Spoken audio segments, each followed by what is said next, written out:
Forly Bakwetela, alias La Montagne, une figure du culturisme qui fait partie de la team Eric Favre, idole et référence dans le domaine, vient d'arriver en Nouvelle-Calédonie pour la première fois. Il est avec nous ce soir. Bonsoir Forly. Bonsoir l'équipe, bonsoir la Nouvelle-Calédonie. Merci de l'accueil, ça fait plaisir. C'est un honneur en tout cas pour nous de t'avoir avec nous ce soir depuis Nouméa. Alors tu as 26 ans, tu mesures 1m92 et tu pèses 140 kg. Est-ce que c'est toujours le cas aujourd'hui? Entre temps ma taille a changé, je suis à 1m94. Ah d'accord, ok. Et actuellement je suis à 135 kg. C'est toujours ce même poids que tu vises? Non, actuellement j'ai fait une compétition il y a cela 2 semaines. Donc là, je suis en post-compétition et je vais remonter tranquillement à 150 kg.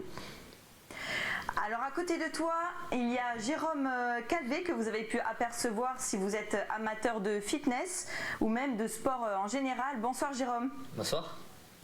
Alors coach en alimentation et partenaire de bodybuilding en Nouvelle-Calédonie, le culturisme ou bodybuilding en anglais attire de nombreux adeptes au pays. C'est un sport qui consiste à développer sa masse musculaire dans un but esthétique et en Nouvelle-Calédonie, les adeptes se multiplient comme les salles de sport. Certains y vont de temps en temps pour garder la forme alors que d'autres y passent des heures. La salle devient alors un vrai sanctuaire. Nos invités sont là pour en parler, mais avant, voici ce qui vous attend sommaire. Qui est La Montagne et qu'est-ce que le sport lui a apporté? C'est ce que vous découvrirez en première partie d'émission. Nous étions avec lui samedi pour sa première rencontre avec les Calédoniens et Calédoniennes qui n'ont pas hésité à l'approcher. Des images à découvrir ce soir dans sa chronique. Stéphanie nous parlera de Tristan Leak, un jeune américain de 22 ans, influenceur fitness et culturiste dont l'obsession d'atteindre un corps parfait a eu de lourdes conséquences sur sa vie. En deuxième partie d'émission, nous aurons l'honneur d'avoir avec nous le champion et la championne de bodybuilding 2022 de Nouvelle-Calédonie, deux talents prometteurs qui ne comptent pas s'arrêter là. Dorian se prépare d'ailleurs pour les championnats du monde qui se dérouleront en Thaïlande en décembre. On vous donnera aussi des nouvelles de nos cagous d'ailleurs. Sabine Aiwegene, volleyeuse en équipe de France, fait encore parler d'elle dans un match contre Saint-Raphaël. Un match remporté haut la main et on parlera non pas de culturisme mais d'haltérophilie avec Priscilla Piotrowski qui se qualifie pour les prochains championnats de France et les prochains Jeux du Pacifique. Vous saurez tout à l'heure et enfin Steph nous mettra au défi de répondre à un quiz bien musclé. Arriverons-nous à le relever? Réponse en fin d'émission. Forly alias La Montagne est avec nous, on l'a dit tout à l'heure. Bonsoir à toi à nouveau. Bonsoir. Alors Jérôme, c'est une chance de faire venir une figure comme Forly en Nouvelle-Calédonie? Oui, carrément, ouais. Ça amène un gros plus sur le territoire. Alors c'était facile, qu'est-ce que vous avez fait pour le convaincre de venir sur ce petit bout de caillou? Nous on représente une grande marque de compléments alimentaires qui s'appelle Eric Favre Nutrition et Forly fait partie de la team et donc du coup l'idée pour booster un petit peu la jeunesse calédonienne et cet environnement du body, du fitness, on a fait venir Forly pour faire un peu le show et partager l'expérience. Alors Forly, on t'appelle Forly ou tu préfères qu'on t'appelle La Montagne? J'aime bien qu'on m'appelle Forly et après les deux sont bons aussi. Alors qu'est-ce que tu espères apporter aux Calédoniens? Ce que j'aimerais apporter aux Calédoniens, j'en perds mon latin, c'est tout simplement vraiment de la motivation, une vision plus globale sur le bodybuilding parce que c'est une discipline qui est assez complexe qui... Pour avoir des infos sur cette discipline, c'est très compliqué. Donc moi j'aimerais mettre la lumière sur tout ça et pousser la jeunesse à pratiquer ce sport. On t'a suivi puisque tu étais présent à Nouméa samedi. Ma collègue était sur place. Je vous propose que l'on regarde ce reportage avant de continuer. Ça fait 9 ans que je fais du bodybuilding, donc de la musculation.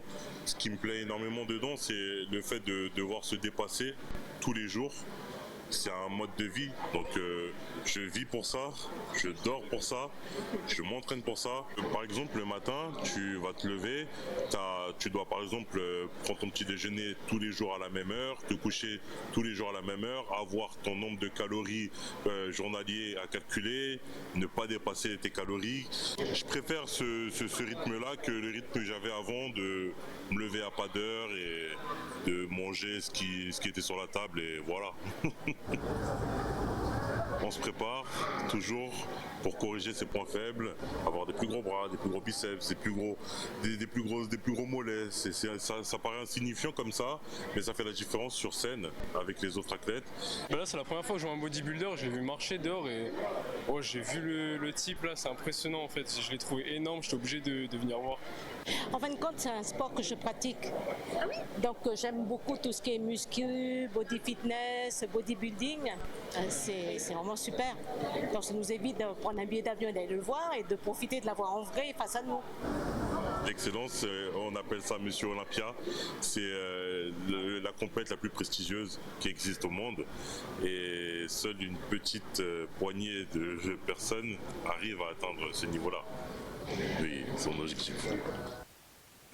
Alors Jérôme, tous les Calédoniens et Calédoniennes qu'on vient de voir, ce sont les mêmes qui passent aussi pour avoir des conseils éventuellement ou qui sont intéressés par le bodybuilding ou alors c'est encore un autre standing si on peut dire? Il y a deux choses, il y a la partie compétition et après il y a la partie bien-être. Donc la Calédonie elle est très dans le culte du sport, hein, un peu comme les pays anglo-saxons. Donc ici, il y a beaucoup de monde qui pratique le sport et le fitness en général. Et une poignée qui commence à se développer en partie vraiment body version compétition. Et nous, on est là effectivement pour les suivre au niveau complément alimentaire et conseils. Les gens sont toujours impressionnés comme on le voit dans le reportage quand tu passes dans la rue ou quand ils te voient? En fait, ce qui fait vraiment la différence, c'est qu'en fait, comme je suis assez grand, et je ne passe pas inaperçu, donc je pense que comme je suis aussi costaud, donc il y a pas mal de gens qui s'arrêtent pour des fois me poser des questions, demander des photos et même des conseils. En salle de sport aussi c'est la même chose et ça fait vraiment plaisir. Alors ta venue est avant tout un événement marketing. Comment on gagne sa vie en tant qu'athlète de bodybuilding? En fait, pour gagner sa vie dans le bodybuilding, au début, ce qu'il faut savoir, quand on est amateur, on ne gagne pas du tout sa vie. Au contraire, on mise beaucoup d'argent dedans. Mais par la suite, ce qu'il faut faire, parce que souvent les gens font, moi personnellement c'est mon cas, c'est je fais énormément de coaching, que ce soit en ligne ou que ce soit physique. Donc, et après, j'ai mon sponsor qui est là, Eric Favre. Bon, c'est pas donné à tout le monde, c'est pas tout le monde qui a cette chance d'avoir un sponsor derrière. Et donc c'est pour ça que c'est très complexe. Mais ce qui est intéressant, c'est vraiment de se donner les moyens de tout faire pour essayer d'aller le plus loin possible. Et par la suite, après, en prouvant que tu es capable de faire les choses, tu peux intéresser potentiellement des sponsors aussi. Donc c'est le jeu. Alors Jérôme, on entend donc souvent parler d'Eric Favre. C'est vraiment la team référence, la personne référente dans le domaine? C'est une personne qui a mis vraiment en avant la partie body, qui a vraiment suivi les athlètes, qui a vraiment fait sortir des athlètes. Et elle se développe un petit peu partout à travers le monde. Et nous, on la développe concrètement sur les territoires. Alors Forly, au quotidien, tu dois manger combien de repas? Alors ça varie énormément, mais par exemple en période de prise de poids, je suis à 8 repas par jour.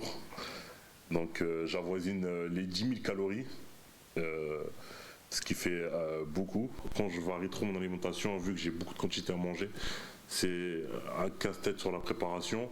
Mais en général, je consomme énormément de riz, de poulet, de viande rouge, de pommes de terre et énormément aussi de whey isolate et aussi tous les autres compléments alimentaires que je prends au quotidien. Alors c'est vraiment nécessaire, 8 repas par jour, c'est pas naturel. Est-ce que c'est difficile ou pas? En fait, en soi, c'est 4 gros repas qui sont divisés en deux. Donc pour moi, ça fait 8 petits repas en soi. Bon. c'est relatif, hein, mais ça fait 8 repas. Et moi, j'arrive à mieux les assimiler comme ça que manger directement de grosses quantités. J'ai vraiment du mal. Donc, quel conseil tu pourrais donner pour ceux qui commencent? Bien sûr, ils ne vont pas commencer en se disant bon, il va falloir que je mange 8 repas par jour. Ça dépend des personnes. Ce que je préconise, c'est de, par exemple, faire 3 repas solides et 2 repas où on consomme de la protéine en poudre. Et après, sur du long terme, peut-être augmenter les repas solides et baisser un peu les compléments, les collations.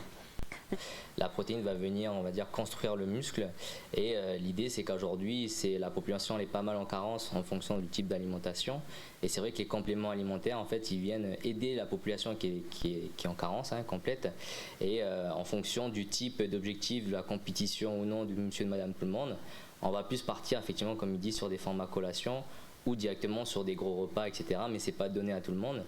Alors parfois certains n'ont pas de limite et donc sont passionnés par ce sport. C'est le cas de Tristan Lynn, il est passionné par le bodybuilding, mais à quel prix? C'est Stéphanie Marlier qui nous en parle sur les réseaux, c'est la chronique de Steph.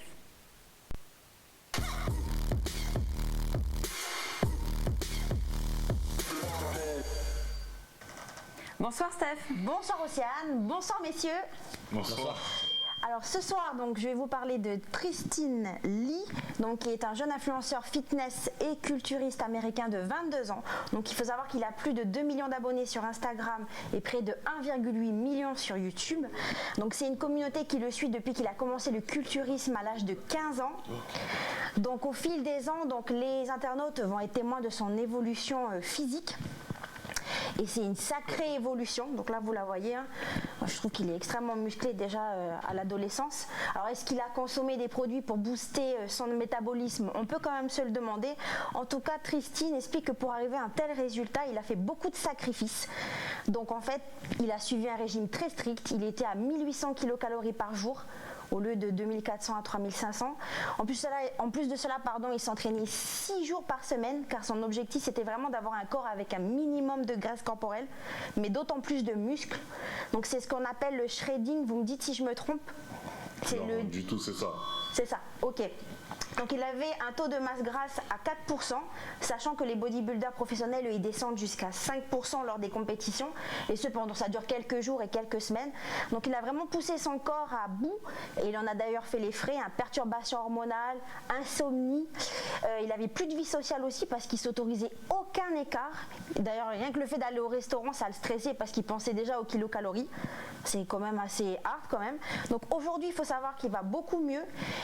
Il a d'ailleurs dit sur la toile qu'il avait vraiment abusé à l'époque, c'était dans l'excès, il voulait tellement avoir un corps parfait qu'il a abusé de tout.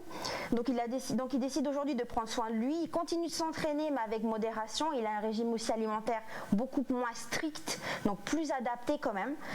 Alors Forley justement, j'imagine que comme Tristan, ça doit être courant dans le milieu du culturisme, je dirais, d'avoir des personnes avec ce type de complexe. D'ailleurs on parle du complexe d'Adonis, c'est-à-dire le fait de trouver ses muscles pas assez gros et puis d'être obsédé pour avoir un corps parfait. Alors comment toi tu as fait pour pas tomber dans ce genre de travers? En fait, le plus important, c'est de vraiment essayer de trouver un bon équilibre, de garder, d'avoir une vie sociale avec tes proches et en même temps faire ton sport. Moi, ce que je préconise vraiment, c'est par exemple ce que j'aimais bien faire, c'est par exemple du lundi au vendredi, j'étais hyper strict, quitte à être vraiment en déficit calorique.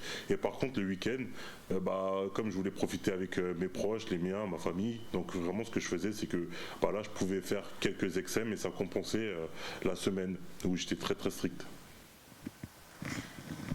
Merci en tout cas Steph, merci beaucoup en tout cas d'avoir été présent avec nous ce soir Forley et puis on invite les Calédoniens et Calédoniennes à venir à ta rencontre en tout cas. Merci, ça me fait plaisir. Alors tout de suite on va aller voir tout de suite Dorian et Amandine que l'on appelle Catherine, les champions de Calédonie de bodybuilding 2022. Avant de les retrouver, on découvre leur portrait. À 29 ans, Dorian avait un chemin déjà tout tracé. Il prend la relève de son père qui était ancien champion du monde en équipe de France et 5e de Mister Univers. Dorian s'intéresse très vite au bodybuilding. À 21 ans, il commence sa première compétition 6 mois plus tard et devient très vite champion junior du Pacifique. Dorian décide de faire une pause de 8 ans pour se perfectionner et développer son corps. C'est cette année, pour la reprise, qu'il remporte de suite le championnat de Calédonie, se qualifiant d'emblée pour les championnats du monde en décembre. Amandine Herbert, originaire de Charente, a aussi 29 ans. Cela fait 7 ans que la jeune femme fait de la muscu et participe à différentes compétitions en France. Ce sont ses amis qui l'ont influencée. Déjà très sportive, Amandine adore la compétition et rien ne lui fait peur. Elle aime tester ses limites, les limites de son corps et l'adrénaline sur scène. Bonsoir tous les deux. Bonsoir. Bonsoir. Alors avec nous en plateau, on a Dorian et Amandine. Alors on vous surnomme Catherine. Oui. Alors tous les deux, vous venez de gagner les championnats de Nouvelle-Calédonie 2022 de bodybuilding. Et vous vous préparez au championnat du monde, c'est bien ça, Dorian ? C'est ça, ouais. Qui auront lieu d'ailleurs, le départ il est dans 2 semaines et ensuite ça se déroule en Thaïlande, à Phuket, du 9 au 12, à peu près. Ouais. Est-ce qu'il manque encore quelques entraînements ou ça va, vous êtes prêts ? Tout encore quelques-uns pour moi. Alors, Amandine, ça fait combien d'heures d'entraînement par jour ? 2 heures, je dirais que je m'entraîne entre 5 et 6 jours par semaine. Et ça depuis pas mal de temps maintenant, alors vous êtes vraiment passionné par le bodybuilding ? Oui, c'est exact. Dorian, c'est pareil, mais sauf que vous avez arrêté 8 ans pour reprendre cette année. Qu'est-ce que ça vous fait de reprendre et de gagner tout de suite les championnats de Calédonie et d'être qualifié pour les championnats du monde ? Bah, ça fait toujours plaisir et comment c'était aussi l'objectif que je voulais faire. Je voulais pas courir chaque année après le titre. Et j'ai dit que ça serait bien que je revienne un jour en senior prendre le titre de Monsieur Calédonie parce que c'était aussi pour dédier ce trophée pour mon papa parce que il a eu tous les trophées mais il n'a jamais eu le trophée de chez lui, on va dire en Nouvelle-Calédonie. Et donc j'ai dit je vais prendre le temps qu'il faut pour me construire, pour en apprendre un peu plus aussi sur mon corps, la réactivité, tout ça et sur la nutrition. Et j'ai dit je reviendrai faire une compétition le jour où je sentirai que ce sera bon pour moi et ça a été bon sur ce coup-ci. Donc vraiment aujourd'hui vous vivez de ce sport ou pas encore ? Non, pas encore. Mais c'est l'objectif ? L'objectif serait d'avoir une carte pro. Ce serait l'aboutissement.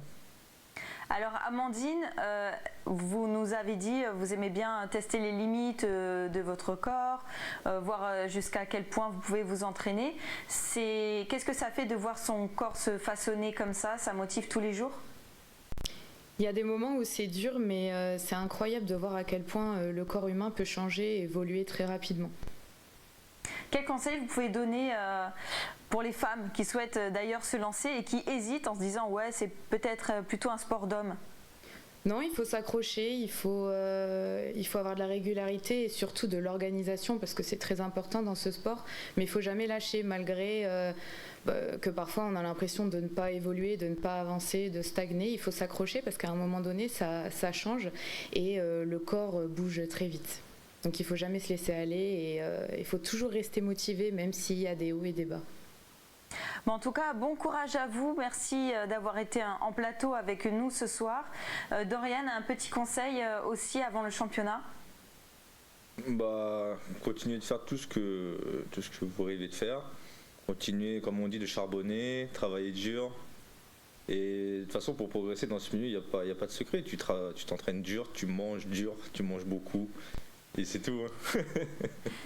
Merci en tout cas, merci à vous. Alors les Calédoniens font aussi parler d'eux à l'extérieur. C'est l'heure de votre rubrique Les Cagous d'ailleurs.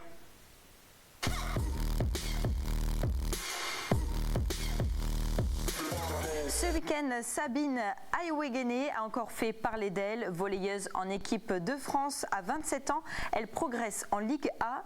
À présent, à Chamalières, près de Clermont-Ferrand. En deuxième division, elle donne le sourire à ses coéquipières en ne faisant qu'une bouchée de Saint-Raphaël. Avec 16 points inscrits, elle a été élue meilleure joueuse de cette rencontre. Cette équipe remporte 3-7-0 et Chamalières occupe à présent la 9e place au classement. En haltérophilie, cette fois-ci, Priscilla Piotrowski. Déjà triple médaillée d'argent des derniers mini-jeux à 31 ans, elle s'est qualifiée samedi à Boulari pour les prochains championnats de France et Jeux du Pacifique au Salomon avec 149 kilos soulevés à l'arrache.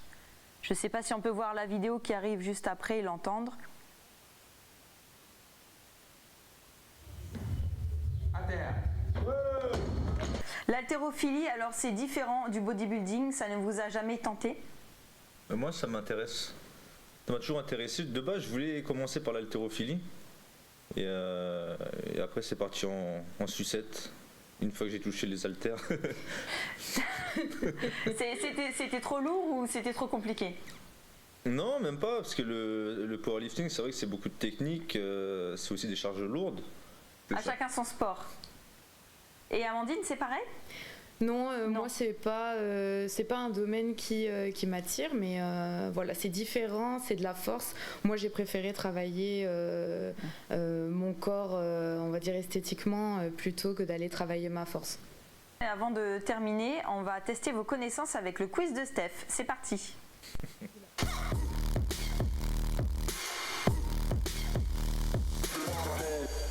Donc tout d'abord, bonsoir Doriane bonsoir. Et bonsoir Amandine. Bonsoir.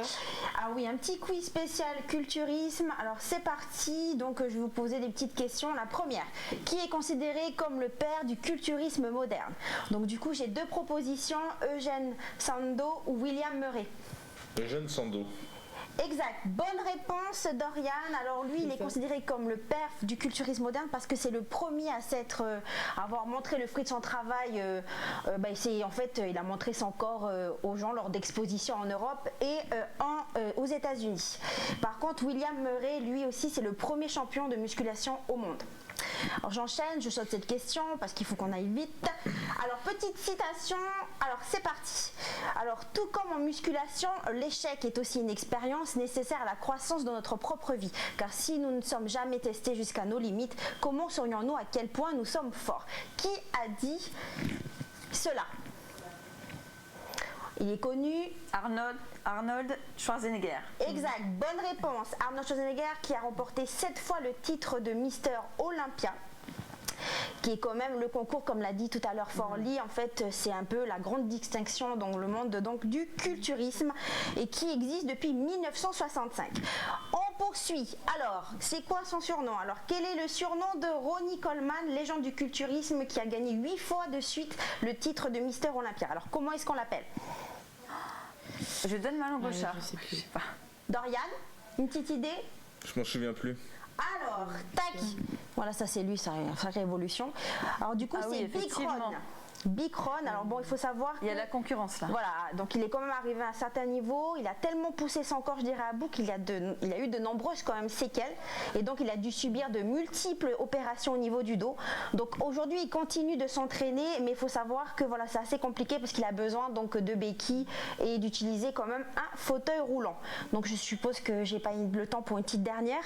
Bon, enfin, on va s'arrêter là, c'est déjà pas mal. Oui, bah oui, c'est déjà pas mal. Mais c'est vrai que c'est intéressant de voir aussi comment, à force de pousser le corps, après l'effort, voilà, il a ses limites et puis il redevient, j'imagine, normal, ou je sais pas. Amandine, comment ça se passe du jour au lendemain si jamais une personne elle pousse à fond, enfin je sais pas, j'imagine qu'on perd en muscle quoi aussi.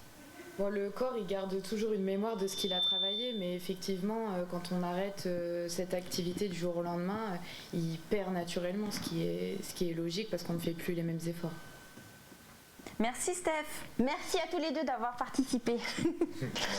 Merci, on a dû aller vite, donc désolé Steph pour les autres questions. Merci à tous en tout cas d'avoir fait partie de l'émission ce soir. Et puis on se dit à bientôt de toute façon pour une nouvelle émission de Lundi Sport. En attendant, passez une très belle soirée sur Calédonia. Wow.